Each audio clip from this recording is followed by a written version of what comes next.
তো before buying আ recondition কার আপনি কি অকশন শিট প্রপারলি বোঝেন? এরকম একটা অকশন শিট দেখা যায় যে গাড়ির সাথে বা গাড়ি দেখতে গেলে মানুষজন মাল্টিমিডিয়া প্ল্যাটফর্ম দিয়ে দেখায় বা অনেক সময় ফিজিক্যালি ফটোকপি করে রাখে বা একটা আ ভার্চুয়ালিও এটা দেখায়। তো গাড়ির অকশন শিটটা বোঝা কিন্তু খুব জরুরি। কারণ অকশন শিটে আপনি গাড়ির ফুল হিস্ট্রিটা পাবেন। তো before buy you need to know the truth. তো অকশন শিট দেখলে আপনি ওভারঅল গাড়ির গ্রেড কেমন, এখন আ গাড়িটা কি অবস্থায় আছে সেটা জানতে পারবেন।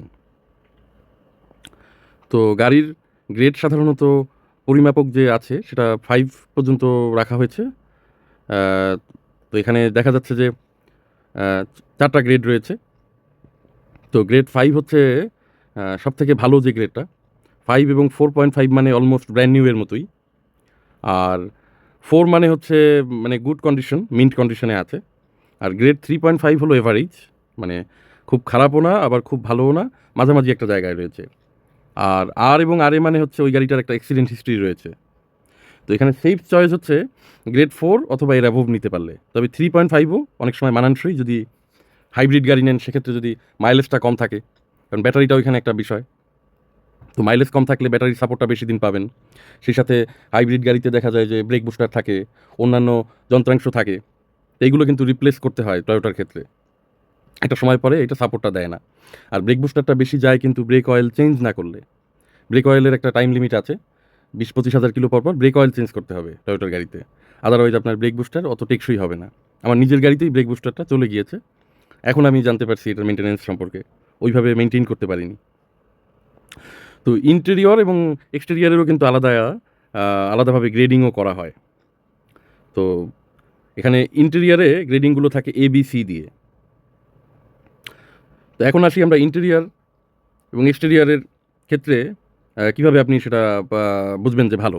ছবিতে বোঝাই যাচ্ছে যে যদি A লেখা থাকে তার মানে বুঝতে হবে যে গাড়িটা খুব ভালো কন্ডিশনের আছে ইন্টেরিয়র। B লেখা থাকলে বুঝতে হবে যে এটা গুড। আর CD থাকলে বুঝতে হবে যে এটা খুব বেশি ব্যবহার করা হইছে। মানে আগে যে ব্যবহার করেছেন জাপানে, তার ব্যবহার করা হয়েছে অনেক বেশি। আর অকশন শিটটা জানা কিন্তু খুবই জরুরি। কারণ অকশন শিট সাধারণত টেম্পার করা অত সহজ না।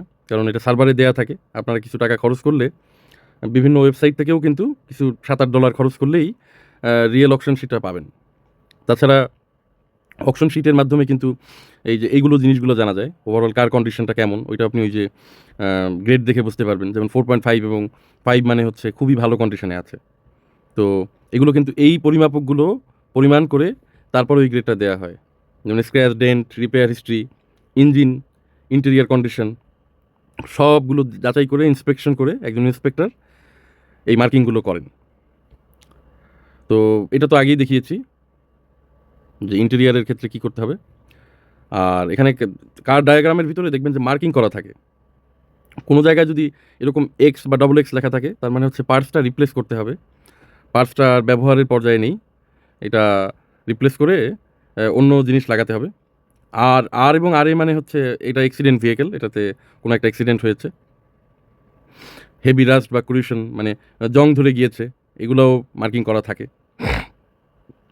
তো কার ডায়াগ্রাম উম গাড়ি কেনার ক্ষেত্রে গাড়ির ছবিতে এক্সাক্ট মার্কিং করা থাকবে যে কোথায়, কোথায় আপনার ডেন্ট, পেইন্ট, রিপেয়ার এগুলো আছে।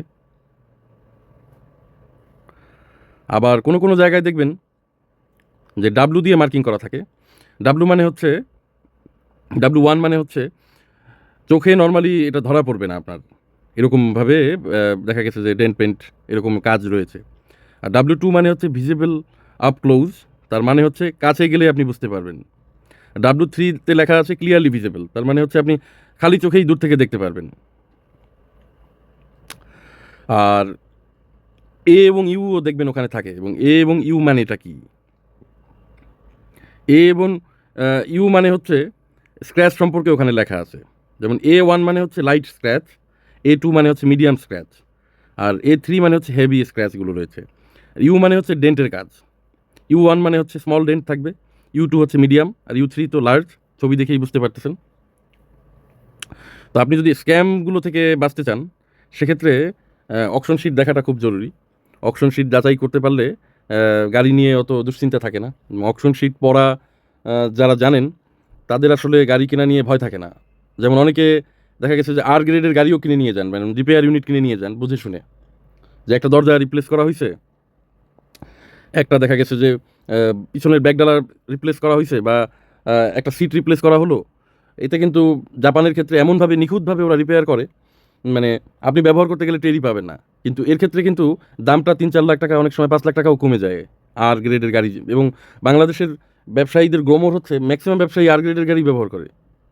আর এই যে মিনিমাল যে স্ক্র্যাচ বা ডেন্ট বা এই যে ডাব্লু দিয়ে যে বাম্পগুলো বোঝানো হয়েছে, এগুলো আসলে বাংলাদেশে গাড়ি আপনি ৬ মাস ১ বছর চালালে আপনার গাড়ি আর গ্রেডের থেকেও খারাপ পর্যায়ে চলে যেতে পারে। এখন যে রিক্সা, তারপরে অটো রিক্সাগুলো রাস্তায় যেভাবে যত্রতত্রভাবে চালাচ্ছে, আহ, এই অবস্থা। তো এই নিয়ে তো ওরিড হবার কিছু নেই।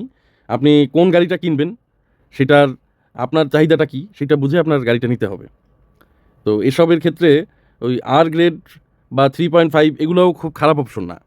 যেমন তেলের গাড়ি যদি আপনি নেন, একটু বেশি মাইলেজের ইঞ্জিন হইলেও সমস্যা নেই, কারণ জাপানে কিন্তু ইঞ্জিনের তেমন কিছু হয় না, কারণ ওরা ওইভাবেই মেনটেন করে চালায়।